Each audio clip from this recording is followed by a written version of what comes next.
Bom dia. Iniciando a sessão de julgamento da 7ª Câmara Julgadora do Tribunal de Impostos e Taxas do Estado de São Paulo, do dia 13 de abril de 2023, a qual está sendo gravada e será disponibilizada posteriormente.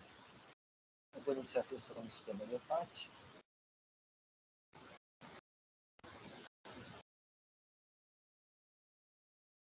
Então, temos 3 processos no dia de hoje. Vamos iniciar os trabalhos, os processos em que há pedido de sustentação oral e o patrão está presente. Então, começando com o processo de Raiz Energia S.A., recurso misto de minha relatoria, pedido um momento para que eu registre a presença do patrão.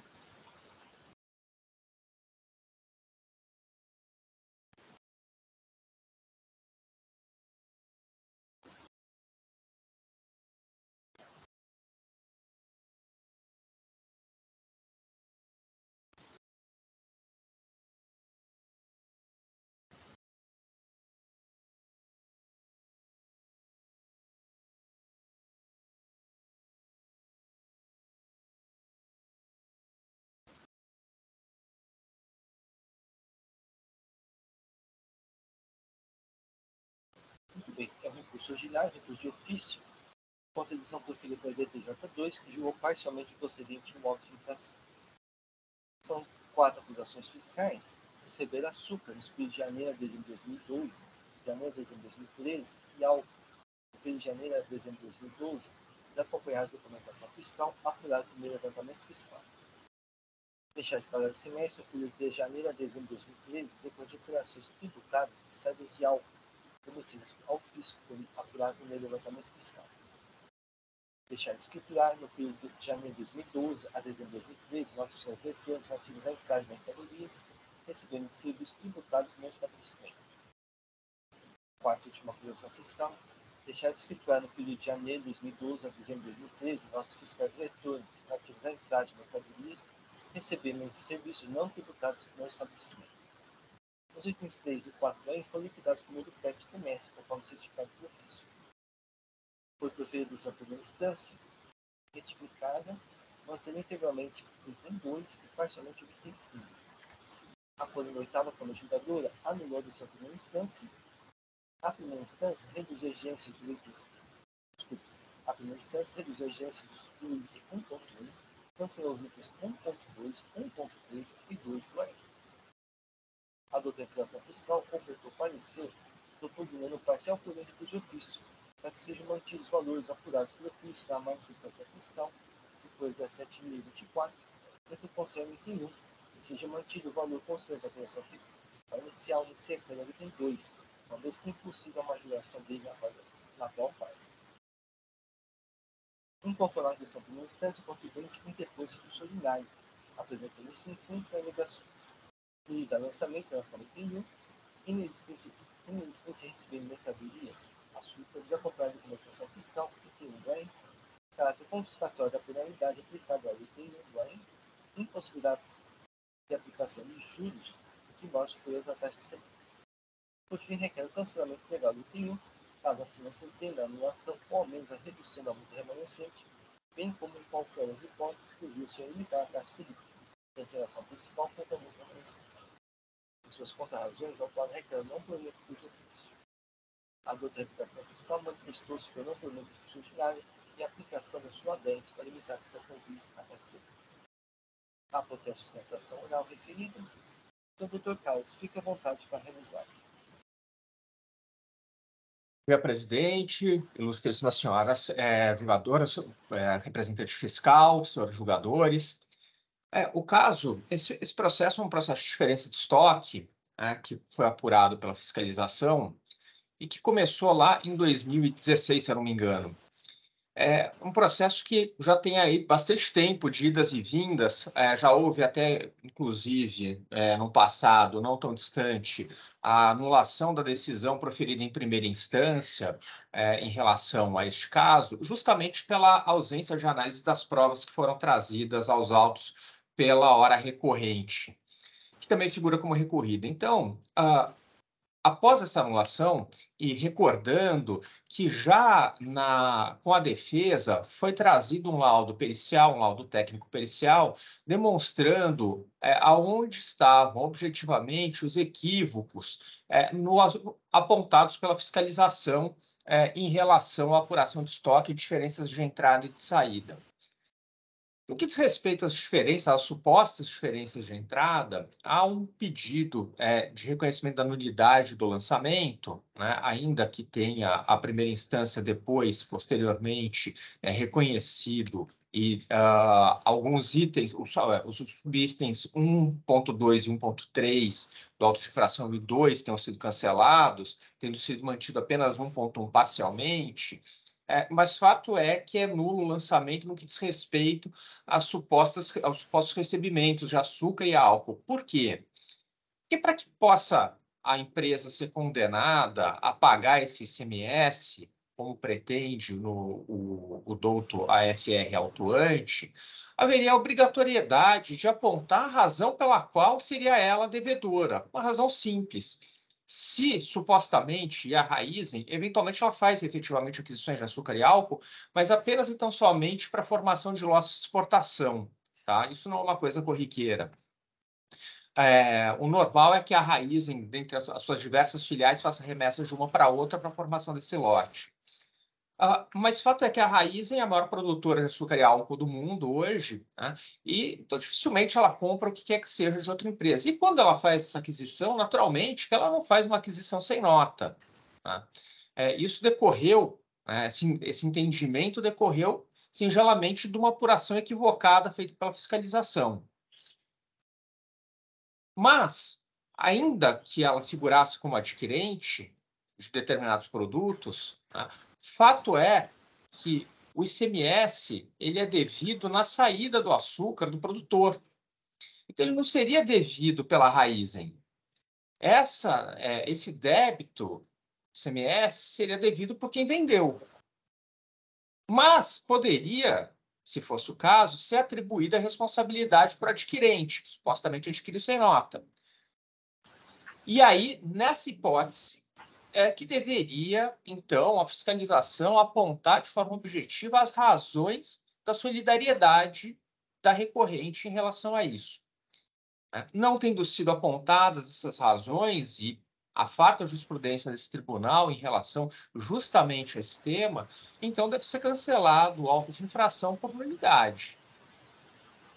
Mas, no mérito, depois dessas idas e vindas que eu discorri a vocês, o que aconteceu? Na primeira instância, depois que esse Tribunal de Impostos e Taxas anulou a decisão de primeira instância e determinou o rejulgamento com a análise das provas, a primeira instância converteu o processo em diligência 2 vezes.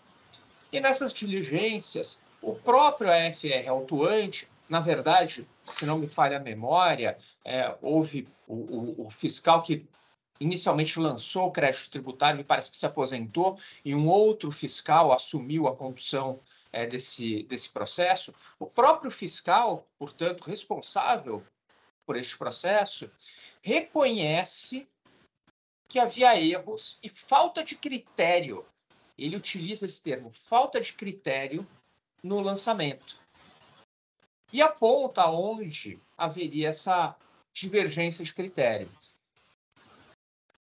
Então, notem, as senhoras e os senhores, que ao reconhecer os erros, os equívocos que foram cometidos no lançamento, esse já deveria por si só ser desconstituído. Mas, naturalmente, a primeira instância analisou as provas e as informações trazidas pela própria fiscalização para somente, então, proferir uma decisão. E aí cancela os itens 1.2 e 1.3, em virtude das provas trazidas aos autos, porque ao invés de uma diferença de entrada, por uma diferença de saída. Então, já aí haveria um erro na acusação. E, no parecer em recurso de ofício, a pretensão da representação fiscal com a devida vênia era de que fosse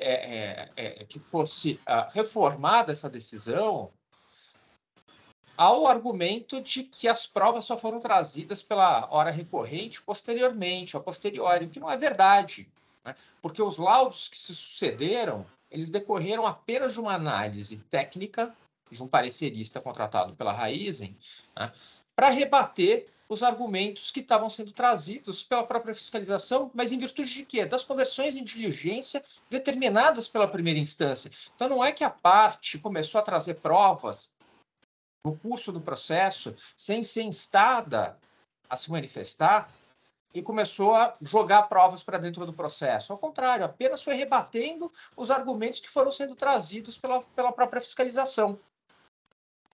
E mais, os pareceres técnicos que sucederam, eles apenas foram reanalisando os fatos e as provas conforme a fiscalização, falando, não, isso aqui, tá, ok, eu reconheço que essa parte está errada, mas não essa. E aí o parecer técnico vinha e falava assim, isso você também não pode fazer pelos motivos A, B e C. Então foi isso que aconteceu.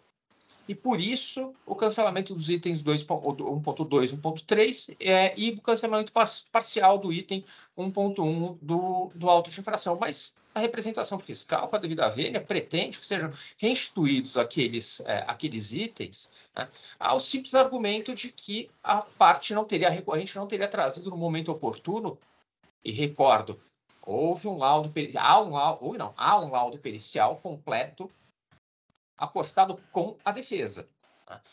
Então, a restituição daqueles itens, apesar de reconhecer o próprio FR autuante que está errado o lançamento. Então, a pretensão é a seguinte, vamos manter o auto de infração porque supostamente há um equívoco procedimental por parte da recorrente, né? E, então, nada mais interessa. O princípio da verdade material não interessa. Vamos manter o auto de infração. Vamos penalizar o Estado, posteriormente, numa ação judicial, com pagamento de custas e honorários advocatícios, para que a gente possa manter um auto de infração que não se sustenta. Em relação ao recurso ordinário, e agora retornando ao recurso ordinário, né, algumas poucas questões da parte que remanesceu foi em decorrência, e conforme consta o parecer técnico, né, foi em decorrência de perdas e quebras ocorridas fora do estabelecimento, o que no auto de infração 4082022, também em que figurou a Raizen como parte e que se encerrou recentemente, houve o reconhecimento da Câmara Superior de que essas perdas e quebras ocorridas em armazéns externos não podem ser tratadas como saídas, né, porque o artigo 2º fala que a saída a qualquer título, né, é passível de cobrança do ICMS. Mas essa foi uma remessa para armazém externo, né? E aí se aplica o artigo 7º, né, nessas remessas para armazém externo. E as perdas e quebras ocorridas nesses armazéns externos devem ter o mesmo tratamento que as perdas e quebras ocorridas nos armazéns internos da empresa. E a empresa trouxe as notas fiscais, as informações relativamente a essas perdas e quebras. Da mesma forma, com o que ocorreu com a desconsideração de algumas entradas ocorridas no ano de 2012, mas registradas no ano de 2013. As notas fiscais, que estão até... fiz questão de colacionar essas notas no próprio recurso ordinário, né, que são 3 notas fiscais, foram desconsideradas. Por quê? Porque elas foram registradas em 2013, mas a entrada efetivamente se deu em 2012. Então, quando muito, haveria um descumprimento de obrigação tributária acessória. Tanto é que, se as senhoras e os senhores julgadores olharem na decisão de primeira instância, naquelas planilhas que o próprio julgador tributário traz na sua decisão, verão que tem ali, no que diz respeito a saídas e entradas, uma diferença de 19 mil na entrada num ano e de 19 mil na saída no outro ano. Né? É justamente por conta desse registro. Tá? Então, em virtude desses fatores, é que se requer que seja provido o recurso ordinário para cancelar integralmente o auto de infração, né, e seja negado o provimento ao parecer em recurso de ofício, né, ao recurso de ofício. E, por fim, independentemente disso, tem a questão das multas, que conheço o posicionamento da Câmara, então vou poupá-los. E a aplicação da súmula 10 revisada no que diz respeito à taxa Selic, que na ocasião da interposição do recurso ainda não havia sido revisada, por isso discorri longamente sobre a questão da taxa Selic. Agradeço e fico à disposição das senhoras e dos senhores para quaisquer esclarecimentos. A gente tem um caso de legitimidade. Vamos ver como já fica acontecendo. Bom,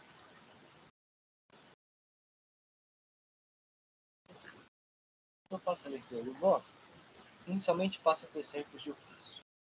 A determinação fiscal expressa concordar com a decisão recolhida no que se refere à alteração dos valores constantes do item 1.1, mas discordar da sua decisão de cancelar os subitens 1.2 e 1.3, assim como o item 2 do voto. De fato, quanto ao item 1.1, não merece ressalvas o que se dito, quando isto é terra e calculante admite equívocos por 17.018. O fiscal realizou o novo cálculo de plano de cliência de 5.177.304 quilos, ao invés de 15.167.304 quilos, acolhido pela decisão de primeira instância. Assim, reconhecido o erro no levantamento fiscal, deve ser mantido o desvio incidente. Relativamente aos itens 1.2 e 1.3, a determinação fiscal se insurge contra a apresentação de argumentos e documentos novos pelo autuado. Exceto que o artigo 19, caput da Lei 13457, define o momento ordinário para a apresentação das provas. Transparente que os reclamos da determinação fiscal remetem ao laudo e documento de folhas tais e quais, apresentados pelo autuado em seu primeiro recurso ordinário, e que ela teve a oportunidade de se manifestar em suas razões, e inclusive foi objeto de diligência determinada pela própria determinação fiscal ao fiscal autuante, apresentando assim o contraditório. Assim, tendo sido apresentado após a decisão de primeira instância, retificadas pelas tais e quais, o material juntado ao autuado poderia contrapor os que foram produzidos nos autos, como prevê o parágrafo 1º, artigo 19 da Lei 3.407. Nesse sentido, abuso autuado. A hora recorrente, em nenhum momento, produziu provas novas ou inovou a tese da defesa, assim, rebatendo os resultados das diligências que se surgiram, por seus autos a racionalidade necessária a demonstrar a inexistência das diferenças históricas, a partir dos documentos que já constavam nos autos, e de modo a demonstrar os equívocos das novas conclusões alcançadas pela outra situação. Ainda o julgador é livre na presença das provas, artigo 25 da Lei 3.407, podendo inclusive determinar diligência para esclarecimento da matéria de fato, parágrafo 1º do artigo artigo, ou seja, ele tem a prerrogativa de apurar as provas que entende necessárias para tal esclarecimento. Ademais, para decidir, o julgador de primeira instância não apenas se fundou dos autos e documentos, mas também os documentos já anteriormente existentes nos autos. Não prescrevo a decisão de primeira instância nesse sentido. A determinação fiscal prescreve trecho da manifestação do fiscal relativa ao assunto 2012 e 2013, que, quanto ao sub 2012, refere-se ao 1.1 e não ao artigo 1.2 do AE. Nada se refere ao item 1.2 do AE, pois se trata de algo de 2012, assim não tem relação com os itens 1.2 e 1.3 do AE. Quanto ao item 1.2, assunto 2013, apenas um posicionamento da TR não foi ocorrido por julgamento de instância, não consideração das operações realizadas sobre a CFA3 1501 e 2501. Neste ponto, concordo com o julgador de instância, pois o fisco entende que não deveria ser levado em consideração as entradas de mecanismos realizados sobre o CFA3 1.501 e 2.501, igual tratamento deveria ter sido realizado em relação às saídas, o que não foi feito. O julgador bem apreciou as provas dos autos contra a matéria. Não transcreva aqui a decisão de primeira instância quanto a essa matéria. A determinação fiscal não apresenta razões para contraditar tais provas, assim concordo, por isso julgador de primeira instância, para considerar a entrada de 49.443.957 quilos de açúcar merecidos em 2013, haja vista que as saídas foram consideradas por levantamento específico do mesmo período. Então, destaque manter decidido por julgador de primeira instância com os itens 1.2 e 1.3 do AE. Relativamente ao item 2 do AE, alega que mero sentido quanto aos supostos para julgar a aplicação fiscal não pode ser causa de cancelamento do item 2, concordando que houve problema no critério utilizado no levantamento fiscal. Entendo que, havendo erros sanáveis, não há razão para dizer haja o cancelamento legal da agência fiscal. No entanto, os fatos óbvios não se trata apenas de erros reconhecidos no fisco, mas também dúvida quanto ao critério utilizado no levantamento fiscal, como exposto na sua primeira instância. Escrevi aqui no meu voto a primeira instância nesse sentido. Assim, o fisco informa que deve ser desconsiderado o CFP 5949, 6949 e 1949, 2949, que, ora, considerados levantamento fiscal e ora não, e ainda após 8 meses atual, facultar a operação com CFP 1949. Deste modo, além dos reconhecidos do ofício, a ausência de certeza quanto ao critério utilizado não permite o mero saneamento, mas sim o refazimento de todo o levantamento fiscal com a correção e determinação do critério utilizado, o que implicaria no lançamento de ofício, que não é mais possível fazer a diferença que o visto antigo seja preciso no setor. Certo.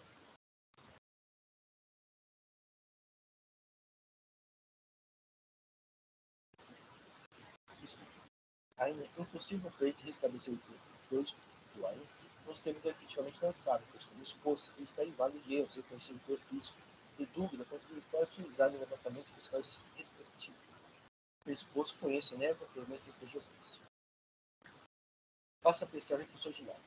No tocante à alegação de nulidade lançamento em relação ao fundo, a razão do ofício deixar de explicitar quais os fundamentos legais que impõem a solidariedade no pagamento de semestre não associados ao recorte. Observe que a matéria não foi trazida à defesa e, assim, não foi objeto da edição primeira instância. Nessa situação, não pode ser apreciado matérias que não foram trazidas em defesa, como exposto do doutor César Eduardo Temes Alac, no seu voto vencedor no processo 96, 4028, 420, 2013, que é escrito aqui em novembro. Ademais, tratando-se de diferença apurada pelo levantamento fiscal, a origem da mercadoria é desconhecida, ou seja, em razão da omissão da declaração de entrada da mercadoria para o quadro, não é possível ao fisco identificar o suposto vendedor. Assim, nessa hipótese, o artigo 29, parágrafo 4 do artigo 15, determinaria o imposto. O imposto devido sobre a diferença apurada pelo levantamento fiscal será calculado mediante a aplicação da alíquota prevista no inciso 1 para o inciso 52. Observa ainda o entendimento do Dr. Samuel Alves Ferreira no processo da IPC 3, 10.833/97. O inverso não seria verdadeiro se as compras não forem contabilizadas, estejam ou não registradas no livro fiscal, pode significar que foram pagas com recursos esta caixa oriundos de vendas efetuadas a mais da abstenção sem emissão do documento fiscal. Assim, com a inteligência fiscal, razão da diferença apurada do levantamento fiscal resultou em entrada de mecanismo cometido ao fisco. Com destaque toda a pretensão de nulidade lançamento. Relativamente à alegação de inexistência de recebíveis de mercadorias, assunto, desacompanhada de manutenção fiscal e criadora, faço por meu entendimento. A lei autuada a desconsideração de entradas ocorridas em 2012, porém registrada em 2013.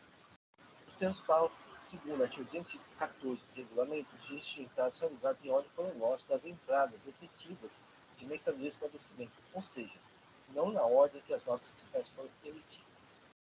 Assim, a presunção da entrada efetiva das mercadorias é na data que foi escriturada as notas fiscais do autuário. Nossas escrituradas impactam na contabilidade interna e expressão dos estoques. Prova em contrário, não basta controle internos, pois são documentos fundamentalmente produzidos do autuário, em nem notas fiscais emitidas na data anterior, pois não atestam a data efetiva da entrada das mercadorias, mas sim, provas relativas à contabilidade de todas as envolvidas, bem como documentos que provem a data das efetivas exportações registradas nos órgãos federais competentes. A escrituração dos livros fiscais não pode ser de sua relevância minimizada, pois impacta em toda a contabilidade da empresa, ou seja, a alegada escrituração equivocada deve ser materialmente comprovada de acordo com a acima exposto. Então, destaque não foi a pretensão do autuário.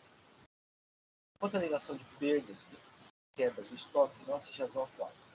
A autuário insurge contra as alegadas perdas e quebras ocorridas após a produção, e assim não constando no livro de produção diária. Para as perdas e quebras ocorridas dentro do estabelecimento, há a obrigação de estar o fato do programa ocorrido. A resposta consulta deputada 23, segunda de 2021, escrito. Na hipótese de perecimento ou integração fruto roubo ou extravio dentro do estabelecimento, o contribuinte executor deve emitir nota fiscal sobre o CFP 5927, lançamento efetuado a título de baixa de estoque reconhecer perda, roubo ou deterioração sem destaque definido. É responsabilidade do contribuinte identificar as causas que levaram à divergência da contagem de estoque. Nos casos óbvios, a requerente não trouxe prova de emissão fiscal sobre o CFP 5927. A Câmara Superior, no processo 1016, DT 16, 4047, 520, 2015, relator do Dr. João Carlos Silar, que decidiu nesse sentido. Então, transcrevo aqui a decisão da forma superior nesse sentido. No caso de haver perdas e quedas em armazéns externos, também nós achamos a recorrente. O artigo 445 do regulamento determina justamente se o remetente de Estado fica obrigado a recolher o imposto devido, em razão de perda da mercadoria, qualquer que seja a causa. Reporte de mercadoria no armazém externo, a resposta consulta 63 de final de 2015 corrobora a exigência do imposto. Então, transcrevi aqui essa resposta consulta normal. O porte gerador da anterior remessa de mercadoria já se esgotou quando das suas saídas. Assim, a perda dentro do armazém configura outro fato jurídico que, conforme exposto, é tributário. As perdas e quebras de armazém geral também devem ser devidamente registradas, como expôs a resposta conjunta tributária 14.867/2017, prescrita pelo mercado. Como já expôs, seu devido e regular registro das devidas perdas e quebras não há como consideradas para a pretensão ao quadro. Então, destaque não foi a pretensão ao quadro. No quanto tocante às multas, a matéria está classificada como explicite, agora o exposto por 48, 4042, 460, 2014, relator do Dr. Augusto Pereira de Carvalho. O destaque não foi a pretensão ao quadro. Quanto aos juros, a revisar o sumal 10 desse título expôs. Os juros de imóvel aplicáveis ao montante de imposto e multas de auto-inflação estão limitados à taxa Selic. O artigo 52, lei 3457, determina a carga vinculante da suma perante igual nesse título. Assim, os juros de imóveis aplicáveis devem ser limitados à taxa Selic, pela qual apoia a pretensão da referência nesse sentido. Então, pelo exposto, conhece que o parcial aproveitamento extraordinário apenas para limitar os juros aplicáveis à taxa Selic. É sem problema. Só um momento que eu vou fazer o registro de votos.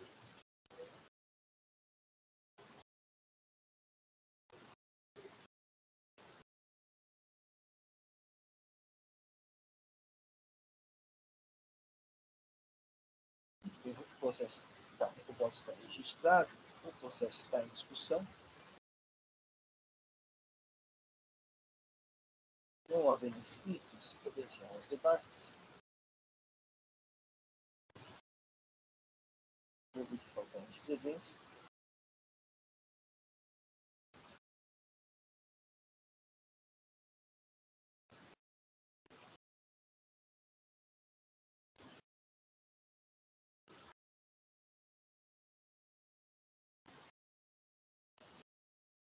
Eu vou iniciar a votação.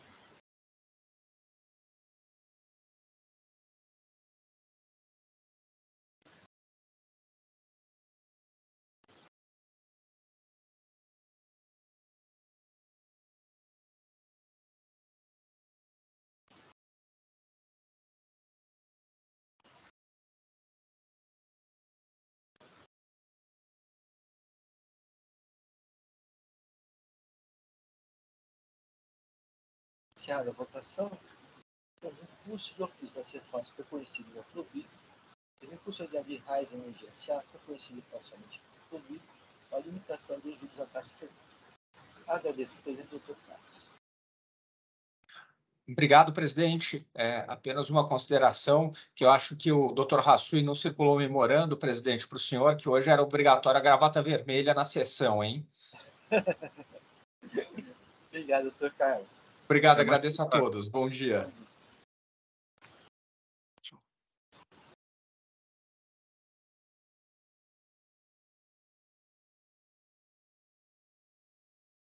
Muito bem, passar para o processo de IMS, instrumentos musicais elétricos, curso ordinário, relator do Alexandre.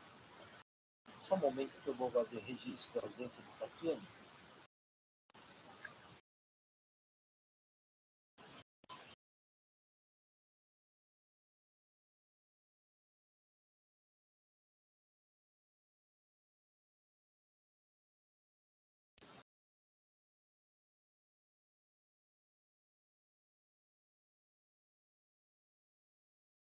Bem, doutor Alexandre, já é possível disponibilizar o voto? Só um minuto.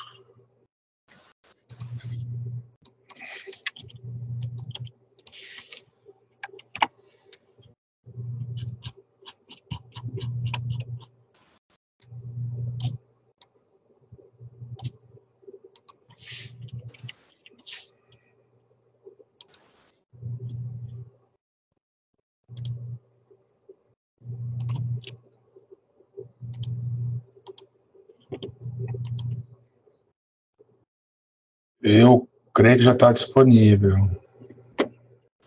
Tem tudo, então, deixando os aplicativos altos. Bom dia a todos. A empresa aqui, a MS Instrumentos Musicais, é acusada de falta de pagamento de imposto.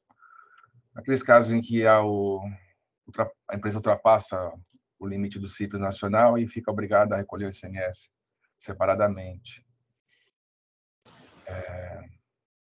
Eu vou ler, dessa vez vou ler o relatório, presidente, porque aí explica melhor toda a situação do processo. A acusação versa sobre emissão de receitas, de vendas, por ter contribuinte declarado no programa gerador do documento de arrecadação do Simples Nacional, de dezembro de 2018 a abril de 2020, receitas brutas de vendas em valores inferiores ao constatado nos documentos fiscais emitidos pela empresa, ficando impedida, a partir de junho de 2019, a efetuar o recolhimento do ICMS no Simples Nacional, por haver ultrapassado, naquele mês, o sublimite de 3,6 milhões de reais. Devidamente notificada, apresentou defesa, foi analisada pela douta representação fiscal. Nessa defesa, ela alega ausência de parecer da CCQ e ausência de ASF. O fisco traz aos autos cópia da ASF, assinada pelo representante da empresa, e do parecer da CCQ. Foi, então, proferida a decisão de primeira instância, julgando procedente o AIM, e a empresa apresentou retificação de julgado, pedido de retificação de julgado, que não foi admitido por inexistente erro de fato, e apresentou recurso ordinário, no qual ela alega que a decisão recorrida é nula por ofensa ao contraditório à ampla defesa, por ausência de oportunidade de se manifestar da USF e do parecer da CCQ, que os valores exigidos no AIM estariam em desacordo com o que consta do relatório circunstanciado, que haveria bis in idem entre a cobrança desse auto de infração e o exigido no auto de infração 4.137.260, que não teria sido respeitado o princípio da não cumulatividade, porém, depois entende que poderia ter sido feito o cálculo do imposto devido com o abatimento dos créditos das mercadorias que ela adquiriu. E protestou pela sustentação oral de suas razões recursais. A douta representação fiscal, antes de apresentar contra-razões, baixou o processo em diligência para que fosse verificada a possibilidade de existência de cobrança de duplicidade, com a auto-infração 4.137.260. A diligência foi cumprida pela FR, junto aos autos um novo demonstrativo, que está nas folhas 2037 e 2603, com a soma do ICMS devido no período de junho de 2019 a abril de 2020, confirmando a ausência de valores das notas fiscais do mês de maio de 2019 no AIM. Vieram contra-razões aos autos. A quinta Câmara Julgadora já analisou esse recurso ordinário e converteu em diligência para conceder a oportunidade da contribuinte se manifestar sobre o novo demonstrativo, respeito ao princípio do contraditório e da ampla defesa.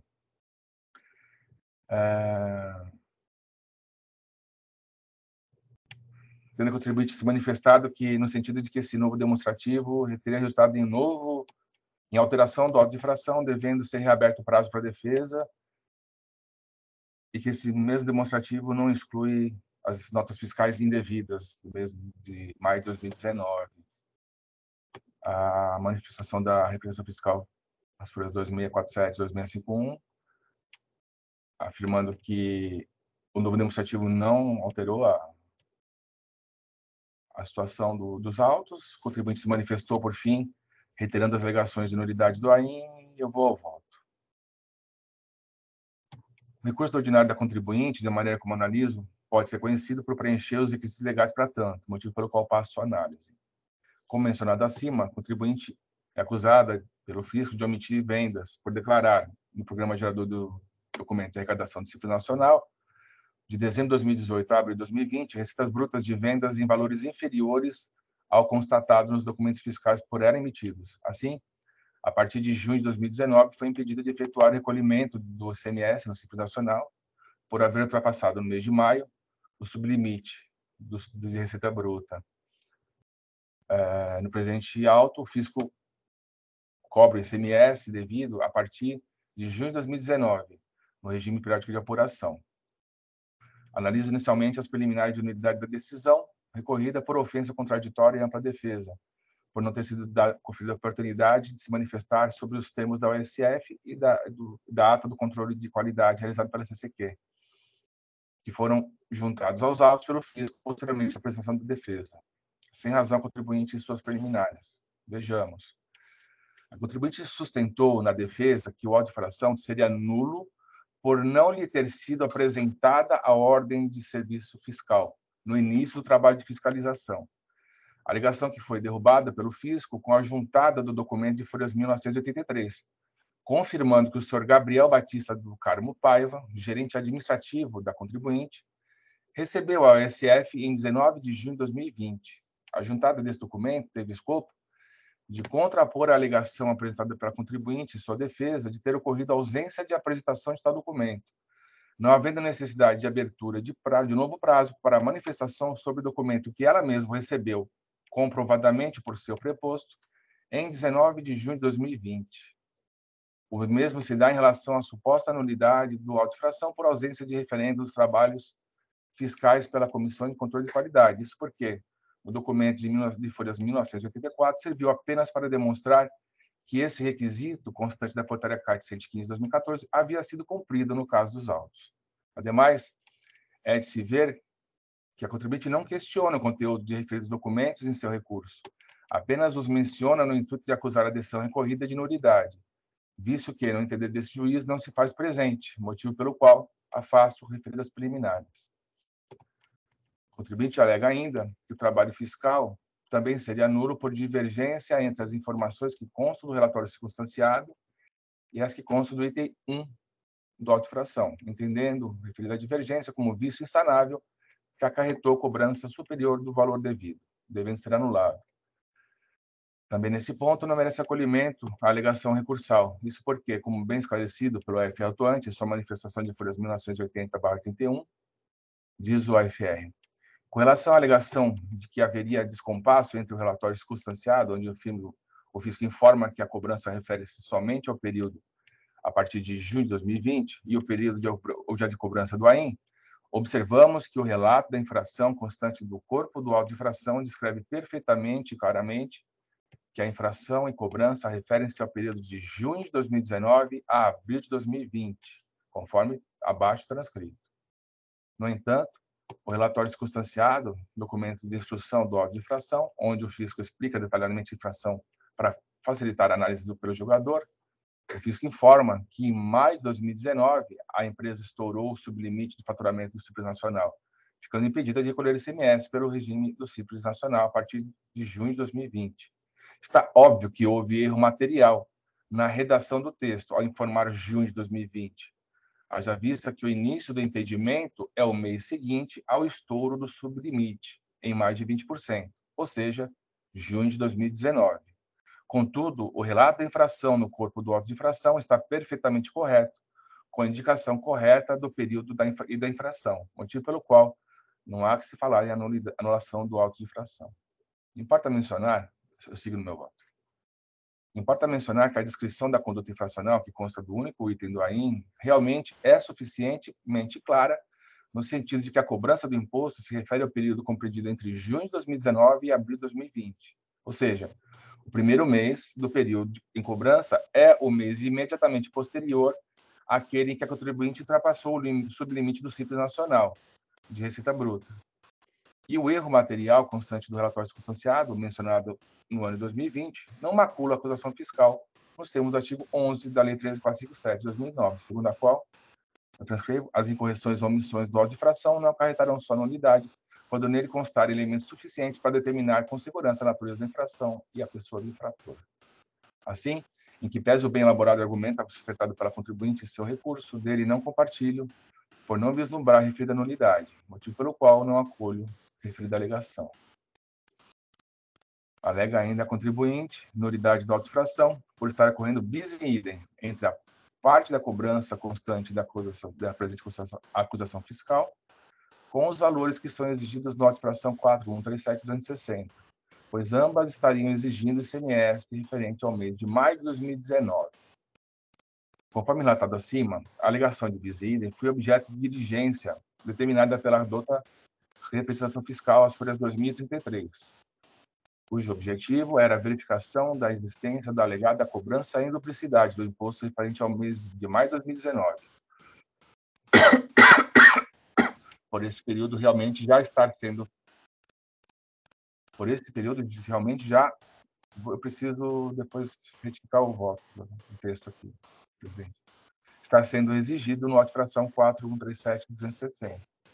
Em cumprimento da diligência, o FR atuante apresentou o novo demonstrativo 1, contendo nova coluna com somatório do ICMS devido das notas fiscais emitidas em cada mês, permitindo calcular o ICMS cobrado no auto de fração no período de junho de 2019 a abril de 2020, e confirmando tanto os valores que constam do DDF, quanto a ausência de valores das notas fiscais emitidas no mês de maio de 2019 na composição do valor exigido no presente auto. A contribuinte, inclusive, apresentou manifestação sobre tais documentos, afirmando que o novo demonstrativo não havia excluído os valores das notas fiscais do mês de maio de 2019. A alegação que se mostra equivocada, pois, somando os valores subtotais indicados em vermelho em referido demonstrativo, que, frise-se, só tem lançamento do período de junho de 2019 a abril de 2020, e aqui eu indico folha por folha os subtotais, é possível confirmar o acerto do trabalho fiscal, como se vê a folhas 2.603 dos autos, onde há a totalização do valor do imposto exigido no presente auto, que é de R$ 1.318.419,06. Mesmo valor que consta lançado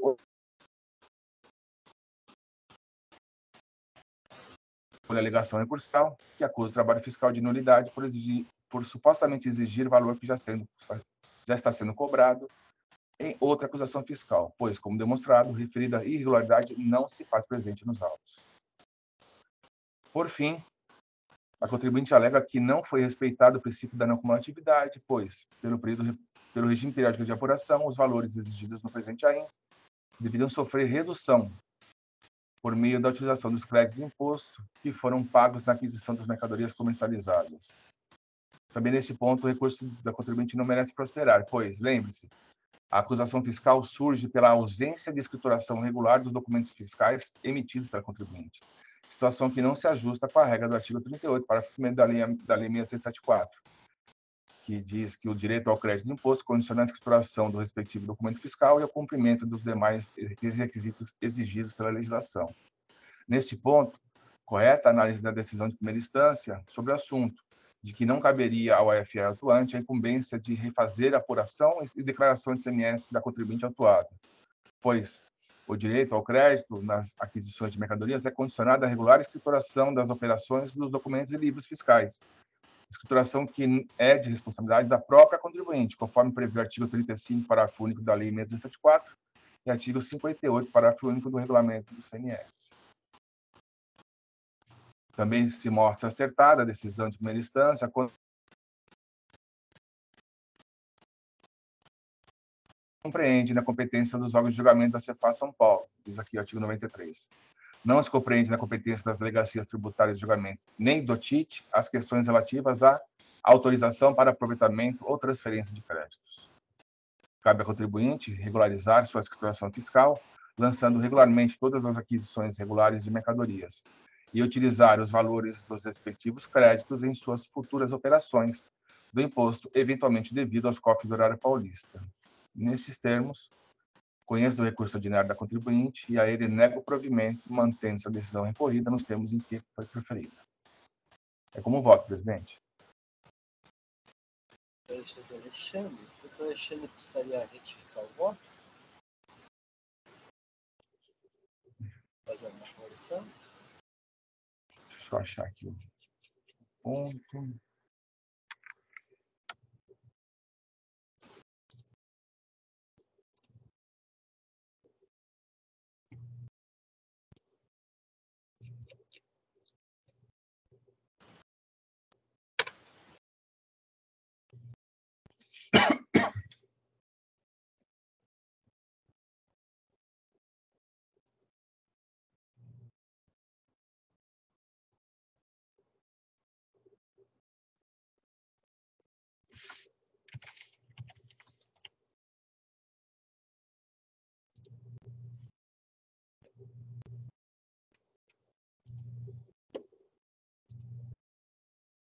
Pronto, já fiz a correção. No momento da comissão de debate aqui agora,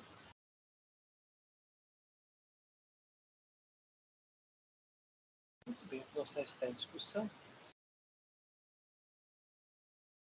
Não havendo inscritos, vai encerrar os debates.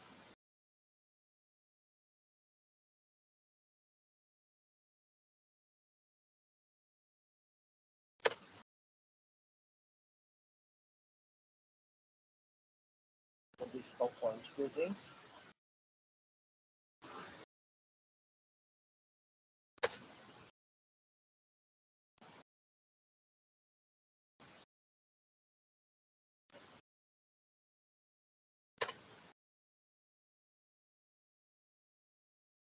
Vou iniciar a votação.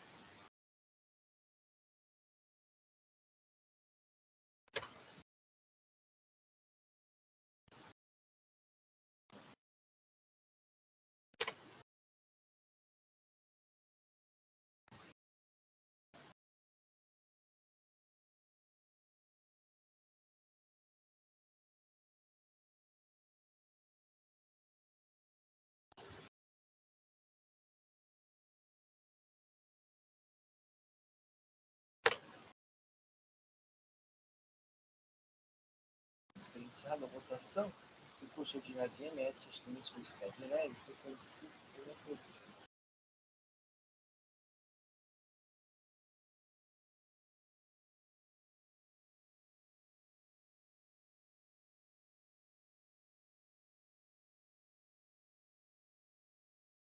E só um momento que eu vou sair da parte e entrar de novo e o sistema para mim está entendendo.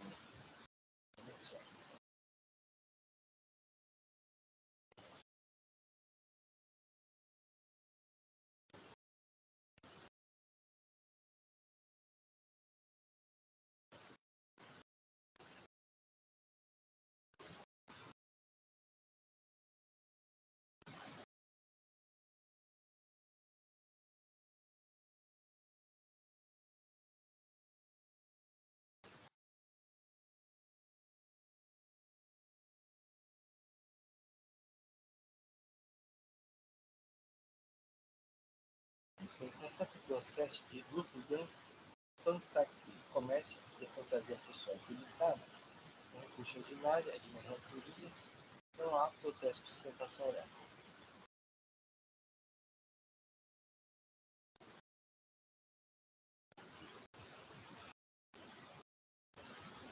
Muito bem, recurso ordinário são duas aprovações fiscais, acreditar-se indevidamente semelhança. Espécies são relativas à entrada de mercadoria no estabelecimento, a formalidade pelas fiscais eletrônicas, que supostamente foi internacional de receita evitável, depois de situações fiscais eletrônicas de definição, conforme chave e tal, então esses documentos não atendem as condições previstas no item 3, tópico 1, do artigo 50 regulamento, então são considerados inábeis no termos do artigo 1, artigo 1, tópico regulamento. Segundo a Comissão Fiscal, deixar de exibir a autoridade fiscalizadora no caso de comunidade de situação específica para fim, os livros fiscais que deveriam estar contidos na explicação fiscal digital, não entrega-se para fazer. A adição primeira instância julgou o presidente Maim, inconformar a adição primeira instância, contribuinte depois de recurso ordinário, apresentando sim alegações. Doação da segurança jurídica, a autoridade fiscal utilizou a legislação atual que é totalmente divergente ao fim do objeto da atuação. Não houve prova ou indício algum de calcular a permitida argumentação, nem foi oportunizada a empresa ao referente à análise da reverificação, uma vez que o agente fiscal se quedou fechado para qualquer informação, inclusive retendo os fiscais pedidos não encerrando a fiscalização. Lançamento do AIN sobre o tipo de novas diligências, unidade de aplicação, falta de demonstração que o despachador tivesse cometido diligência, uma vez calculada colocou à disposição da fiscalização toda a documentação pertinente e que dispõe na época, demonstrando pode-fé e dias de autoridade. Pode-fé da autuada. Depois da aplicação do voto, por fim requerendo proceder à aplicação para não ser infringimento de condição excluída da lei. A doutora fiscal, representação fiscal, manifestou o suplemento do recurso ordinário. Relatório passo ao voto. A recusa discorda sobre a violação da segurança jurídica, no entanto, não traz qualquer relação com a autuação fiscal. Observe que até 1951, durante ambos os poderes de fiscalização podem exercer suas funções. Maria Helena Raul Souza, enquanto deputada nacional parlamentar, expôs. Acresce que, com a supervivência da Constituição Federal de 88, o poder fiscalatório da administração tributária deu um sede constitucional com a norma do artigo 149, que afirma ao fisco a faculdade de identificar o patrimônio, os rendimentos, atividades econômicas contribuintes e explicar direitos tributários. Assim, a própria Constituição Federal, durante os trabalhos de fiscalização, não havendo qualquer ofensa a segurança jurídica, que atualmente não indica qualquer eventual respeito ao direito individual. A legislação de dados do fisco foi decreto 45 de 92 da Lei 634 de 2019, ou seja, a legislação vigente à época dos fatos geradores de janeiro de 2017 a abril de 2021, ou seja, diversamente delegado, autoridade fiscal ou desvalorização vigente à época das operações. Enquanto as provas indícios da inflação fazem matéria de mérito são apreciadas nesse ponto. Diversamente delegado, o fisco oportunizou recorrente análise e justificação das operações sobre a inflação, conforme específica na legislação de folhas 40 e 56, ou seja, a agente fiscal não se entendeu fechada para qualquer informação. A alegação de que a agente fiscal repita os vícios fiscais não procede, uma vez concluída com a ritual de inflação, os vícios fiscais são objetos por meio da explicação fiscal digital, ou seja, não havendo mais vícios fiscais físicos, deste modo impossível a sua retenção física. Nesse sentido, os autos são excluídos pelas suas leituras e explicação fiscal digital, que a reveste não tem acesso, uma vez que, conforme foram transmitidos diretamente ao fisco. Start não foi a pretensão de imunidade à operação. A recorte alega que não foi dada a oportunidade de direção de prazo maior para a ideia e documentação que se quer verificar as razões da não apresentação da inflação, pretendendo o cancelamento de lei e convertido em novas diligências. Não se chamou autuado com a pretensão. O fisco notificou o autuado em 14 de novembro de 2019, quem notificou 23 de novembro de 2019, e a atuação ocorreu 27 de 4 de 2021.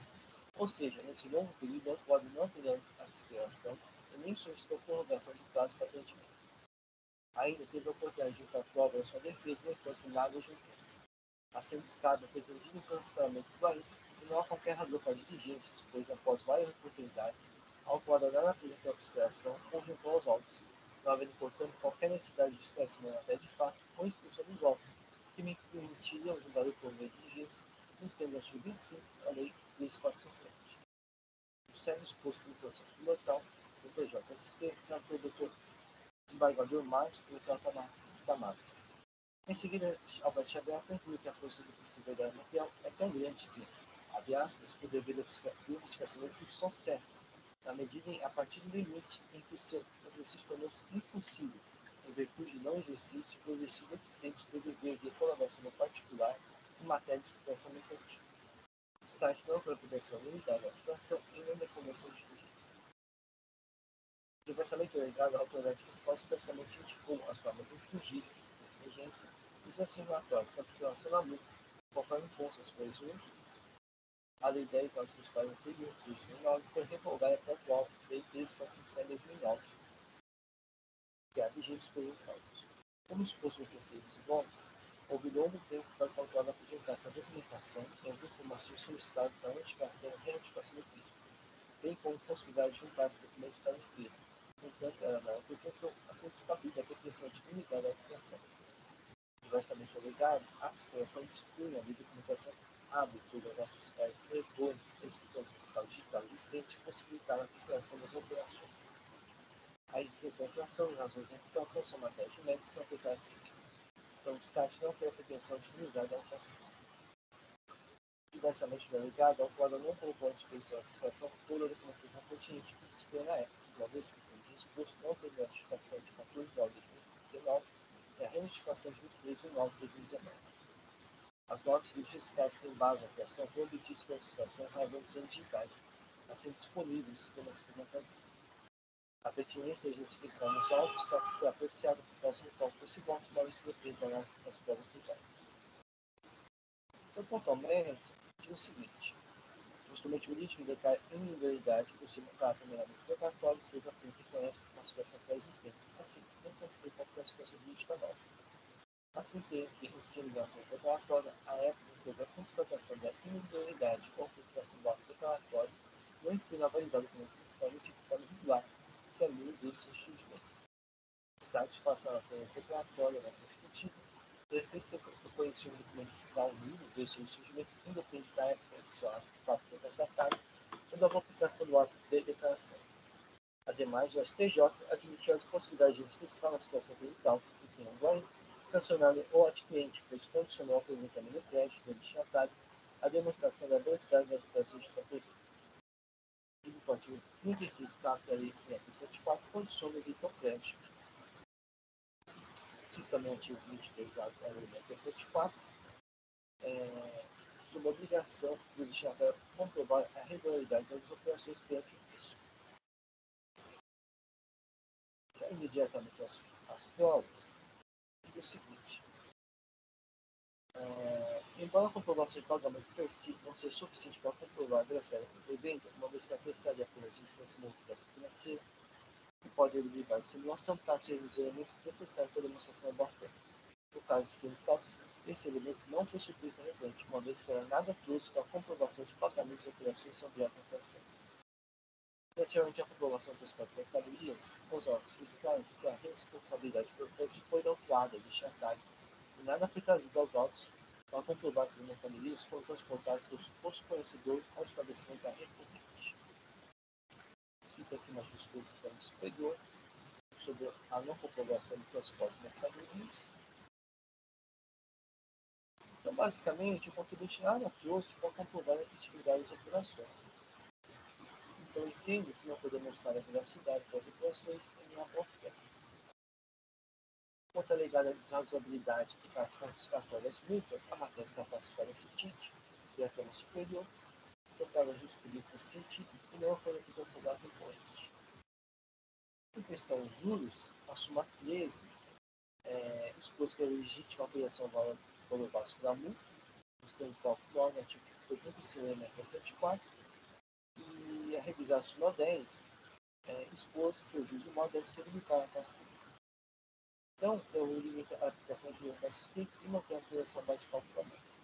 Para concluir meu voto, eu estou colocação pública constitucional para apenas limitar a aplicação de juros a passivo e mantendo mais a demais justiça. Nós aquele momento, vamos ver o que tem a posição de edificação.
processo está registrado e está em discussão.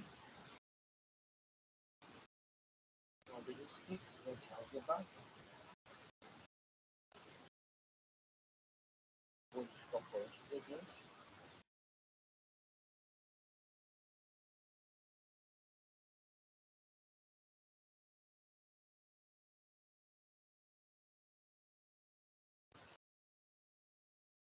Iniciar o processo.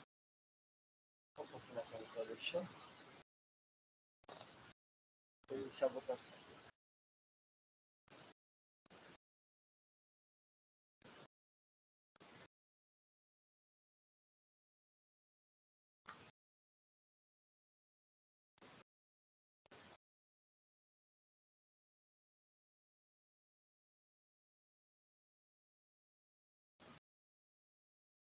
Iniciada a votação, o recurso já de grupo votando tático do comércio fantasia sexual limitada, reconhecido parcialmente proibido, pode limitar a aplicação de juros à taxa C.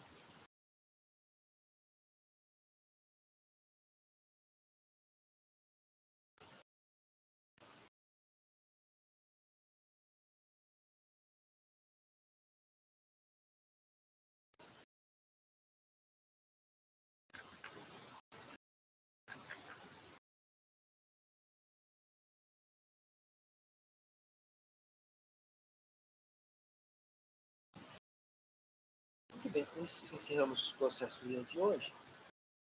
Então, podemos encerrar a sessão de julgamento dessa sétima Câmara Julgadora do Tribunal de Impostos e Taxas de São Paulo, do dia 13 de abril de 2023. Agradeço a atenção de todos e pedirei para os votos encerrar a gravação.